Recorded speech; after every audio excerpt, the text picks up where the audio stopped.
Hey everyone, welcome back to my channel. आज के इस वीडियो में हम पढ़ने वाले हैं समास।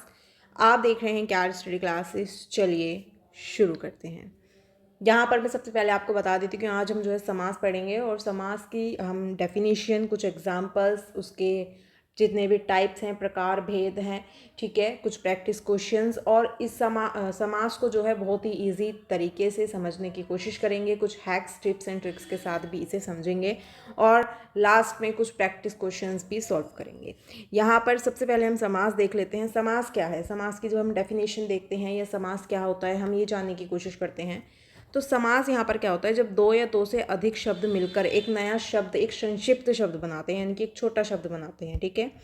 तो और उसका साथ में कोई एक विशेष अर्थ निकलता है तो उसे क्या कहते हैं, समास कहते हैं। यानी कि कोई भी जब दो या दो से अधिक शब्द मिलते हैं और वो एक नया शब्द बनाते हैं और साथ में उसका अर्थ भी निकलता है, ठीक है, यानी कि उस शब्द का अर्थ होना चाहिए। बिना अर्थ के वो शब्द क्या है, अर्थहीन है। बिना अर्थ के उस शब्द का कोई भी मतलब नहीं होगा। यदि उस शब्द का कुछ अर्थ निकलता है तो ही वो क्या होगा, समास होगा। या फिर कई बार वाक्य जो हैं बहुत बड़े बड़े होते हैं तो उनको एक छोटे शब्द में कहना क्या है, समास होता है। अब जैसे यहाँ पर हम एग्जाम्पल देख लेते हैं। यथाशक्ति, शक्ति के अनुसार, तो शक्ति के अनुसार ना लिखकर हम क्या लिख देते हैं, यथाशक्ति, तो ये हमारा क्या हो जाता है, छोटा हो जाता है। तो ये क्या है, हमारा समास है। राजा का पुत्र, राजपुत्र। चंद्रमुख यानी कि चंद्रमा के समान मुख, चांद के जैसा मुखड़ा, चांद के जैसा मुंह, इस तरह से ये क्या है, हमारा समास है। अब समास के भेद क्या हैं, प्रकार क्या हैं, तो 6 भेद या 6 प्रकार यहाँ पर हमें बताए गए हैं, ठीक है, जिन्हें आप इस तरह से याद कर सकते हैं। तत्कर द्विद्व बहु अव्यय, क्या है, तत्कर द्विद्व बहु अव्यय, ठीक है। इस तरह से आप समास के प्रकार को याद कर सकते हैं। तत् यानी कि तत्पुरुष, कर यानी कि कर्मधारय, द्वि यानी कि द्विगु, द्व यानी कि द्वंद्व, बहु यानी कि बहुब्री, और अव्यय यानी कि अव्यय भाव समास। तो इस तरह से हमारे 6 समास के जो प्रकार हैं वो हो जाते हैं। अब यहाँ पर समास को कैसे पहचाने, बहुत सारे बच्चे बहुत कंफ्यूज रहते हैं समास में, बहुत हार्ड लगता है वो, लेकिन बहुत बिल्कुल भी कोई ज़्यादा मुश्किल नहीं है, बहुत इजी है अगर आप इसे अच्छे से समझने की कोशिश करते हैं या कुछ टिप्स ट्रिक्स आप देख लेते हैं तो वो आपको आराम से आ जाता है या समझ आ जाता है, ठीक है। अब हम यहाँ पर देखेंगे कि जहाँ भी आप देखें कि और हमें देखने के लिए मिलता है, आपको क्या है, या तो प्रश्न पूछना है या फिर आपको सिर्फ देखना है कि क्या वाक्य में या शब्द में और है या और आ सकता है या हम और लगा सकते हैं या और जो है जोड़ सकते हैं। तो वो क्या होगा, हमारा आपका हमेशा ही क्या होगा, वो आपका द्वंद्व समास होगा। जब हम देखें कि वाक्य में या शब्द में का, के, की है या हम जोड़ सकते हैं तो वो क्या होगा, तत्पुरुष समास होगा, ठीक है। पहला शब्द विशेषण होगा, यानी कि शब्द है हमारे पास कोई भी, ठीक है, दो शब्द हैं हमारे पास, ये वाला शब्द जो है, ये वाला शब्द, दो शब्द हैं, ये वाला शब्द जब इस वाले शब्द की विशेषता बताएगा, यानी कि पहला शब्द दूसरे शब्द की विशेषता बताएगा, तो वो क्या होगा, हमारा कर्मधारय समास होगा। फिर है अर्थ किसी तीसरे व्यक्ति की ओर जब इशारा करता है तो वो हमारा क्या होता है, बहुब्रीहि समास होता है। यानी कि वाक कोई भी शब्द है उसमें किसी दो शब्द, उसमें एक शब्द है या दो शब्द है, लेकिन वो क्या कर रहे हैं, किसी तीसरे की ओर इशारा कर रहे हैं, तीसरे शब्द की ओर इशारा कर रहे हैं, तो वो क्या होता है, हमारा हमेशा ही बहुब्रीहि समास होता है। पहला शब्द यदि अव्यय होता है तो वो हमारा अव्ययी भाव समास होता है। बहुत इजी है। क्या पहले शब्द में संख्या है, यानी कि कई बार शब्द होते हैं तो उनमें अगर पहले शब्द में क्या होती है, आपकी संज्ञा होती है, दो शब्द जुड़कर समास बना है तो उसमें जो पहला शब्द है वो क्या है, अगर उसमें किसी भी कोई भी संख्या आपको दिखती है, एक दो तीन चार इस तरह से कुछ भी, तो वो क्या होगा, आपका द्विगु समास होगा। अब यहाँ पर अच्छे से समझते हैं। सबसे पहले आता है हमारा द्वंद्व समास। द्वंद्व समास में क्या है, और का भाव हमें देखने के लिए मिलता है, यानी कि अगर दोनों शब्दों में और हम जोड़ सकते हैं तो वो क्या होगा, हमारा द्वंद्व समास होगा। जैसे कि राम लक्ष्मण, ठीक है, ये क्या है, एग्जाम्पल्स हैं।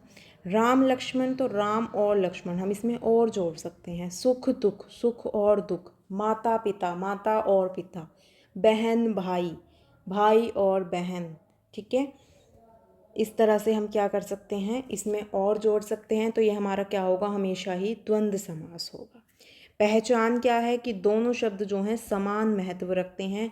कोई किसी में कोई भी शब्द यानी कि कभी कभी होता है कि पहला पद प्रधान है, दूसरा पद प्रधान है, कोई प्रधानता शब्दों में नहीं है। तो यहाँ क्या है, दोनों ही शब्द क्या हैं, समान महत्व रखते हैं। नेक्स्ट है हमारा तत्पुरुष समास। का के की जोड़ने पर यहाँ पर एक अर्थ स्पष्ट होता है। का के की आप जोड़ सकते हैं, और जब आप जोड़ते हैं तो ये एक अर्थ निकाल कर हमें दिखाता है। तो वो हमारा क्या होता है, तत्पुरुष समास होता है। ठीक है, राजपुत्र, राजा का पुत्र, गृह कार्य, घर का कार्य, इस तरह से क्या होते हैं, हमारे तत्पुरुष समास होते हैं। एक पद प्रधान होता है और दूसरा क्या होता है, विशेषण होता है। नेक्स्ट है हमारा कर्मधारय समास। विशेषण और संज्ञा, इसमें हमें दोनों ही चीज़ें देखने के लिए मिलती हैं। सबसे पहले हमारा होता है विशेषण। पहला शब्द जो है, ठीक है, यहाँ देख सकते हैं आप, पहला शब्द दूसरे शब्द की विशेषता बताता है।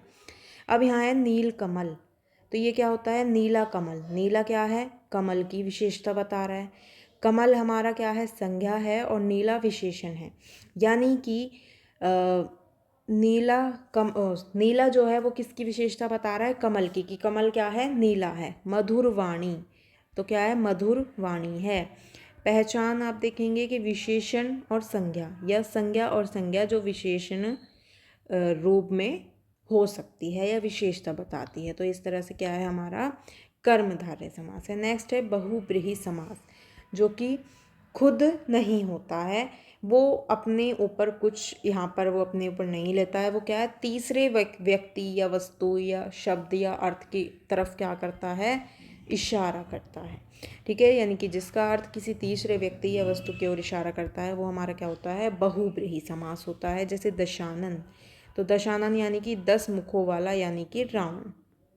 ठीक है, दोनों एक जैसे एग्जाम्पल्स डाल दिए यहाँ पे, कोई बात नहीं। तो 10 मुखों वाला यानी कि कौन, रावण। तो यहाँ पे मतलब कि दशानन है, दशानन को जब हम अलग करेंगे तो यहाँ क्या होगा कि 10 मुख, दशा यानी कि 10 और नन यानी कि मुख, तो 10 मुख वाला। तो ये किसकी तरफ इशारा कर रहा है कि रावण। 10 मुखों वाला कौन है, रावण है।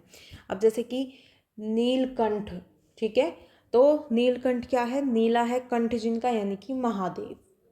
ठीक है, तो ये क्या है, हमारा एक तरह से बहुब्रीहि समास होता है, जो किसी तीसरे शब्द की ओर या किसी तीसरे, जब उनका हम किसी भी शब्द का हम कोई अर्थ निकालते हैं तो वो किसी तीसरे व्यक्ति की ओर या वस्तु की ओर, उसका जो अर्थ है वो किसी तीसरी चीज़ की ओर इशारा करता है। तो वो हमारा क्या होता है, बहुब्रीहि समास होता है। इसमें कोई भी मूल शब्द खुद प्रधान नहीं होता, यानी कि अगर यहाँ दशानन है तो ये खुद प्रधान नहीं है, ये किसकी ओर इशारा कर रहा है, रावण की ओर इशारा कर रहा है। नेक्स्ट है हमारा अव्ययी भाव समास। यहाँ अव्यय या और संज्ञा या क्रिया आपको देखने के लिए मिलती है। जैसे कि पहला शब्द क्या है, अव्यय, जैसे कि यथा, पति, ऊपरी, अध आदि, ये सब आपके वाक्य में शब्द में आ सकते हैं। यथा शक्ति, तो यानी कि शक्ति के अनुसार। प्रति सप्ताह, यानी कि हर सप्ताह।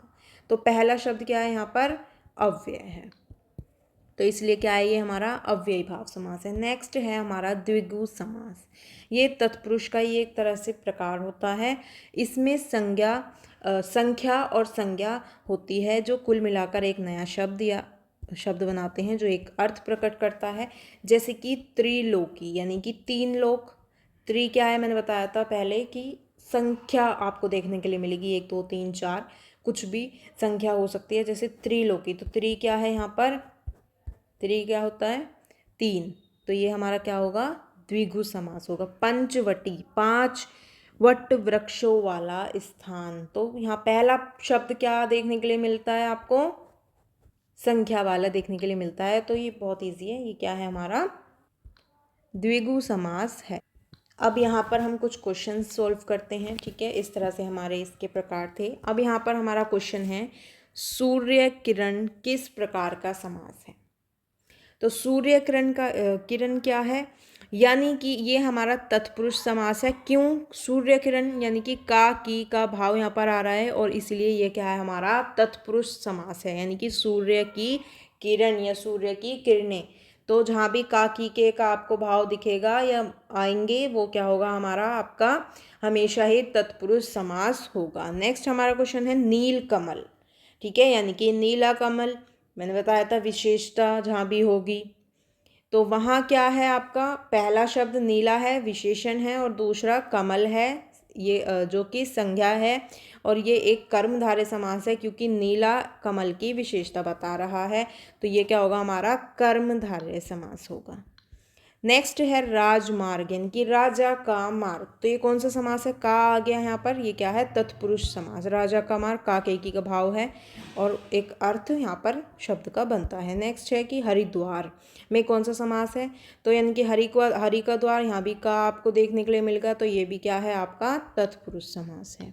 नेक्स्ट है धर्मात्मा, धर्म वाला आत्मा, तो यहाँ पर कौन सा समास है, बहुब्रीहि, क्योंकि जिसकी आत्मा क्या है, धर्म से युक्त हो। धर्मात्मा, धर्म और आत्मा क्या है, दोनों मिलकर किसी तीसरे व्यक्ति की ओर संकेत करते हैं, जैसे कि कोई संत या महात्मा, तो इसलिए क्या है, बहुब्रीहि समास है। तो यहाँ धर्मात्मा का मतलब क्या है कि जिसकी जो आत्मा है वो क्या है, धर्म से युक्त हो। नेक्स्ट है चंद्रमुखी, कौन सा समास है, कर्मधारय समास।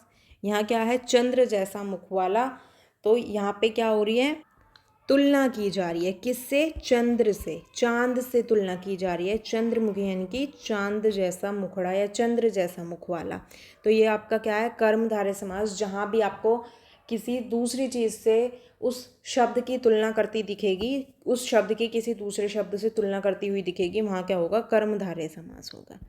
ठीक है, अब यहाँ पर कुछ MCQs टाइप क्वेश्चन है हमारे पास, जैसे कि राजकुमार शब्द में कौन सा समास है, तो राजकुमार यानी कि राजा का कुमार, तो ये हमारा क्या होगा, तत्पुरुष समास होगा। नेक्स्ट है नील कमल, यानी कि नीला कमल, तो ये हमारा क्या होगा, कर्मधारय समास होगा। क्या की जा रही है, इसमें तुलना की जा रही है, नीला कमल है। सुख दुख किस प्रकार का समास है, तो यहाँ पर ये क्या होगा, और जुड़ेगा, तो ये क्या है, हमारा द्वंद्व समास है। चतुर्मुख शब्द में समास का क्या प्रकार है, चतुर यानी कि चार आ गया यहाँ पे, जिसके चार मुख हैं, यानी कि ब्रह्मा चतुर्मुख है, तो ये आपका किसकी ओर, किसी तीसरे व्यक्ति की ओर इशारा कर रहा है, ब्रह्मा की तरफ इशारा कर रहा है, तो ये हमारा क्या होगा, बहुब्रीहि समास होगा। नेक्स्ट है यथाशक्ति, इसमें समास कौन सा है, यथाशक्ति यानी कि शक्ति के अनुसार, तो ये हमारा क्या है, अव्ययी भाव समास है। अव्यय इसमें हमें देखने के लिए मिलता है।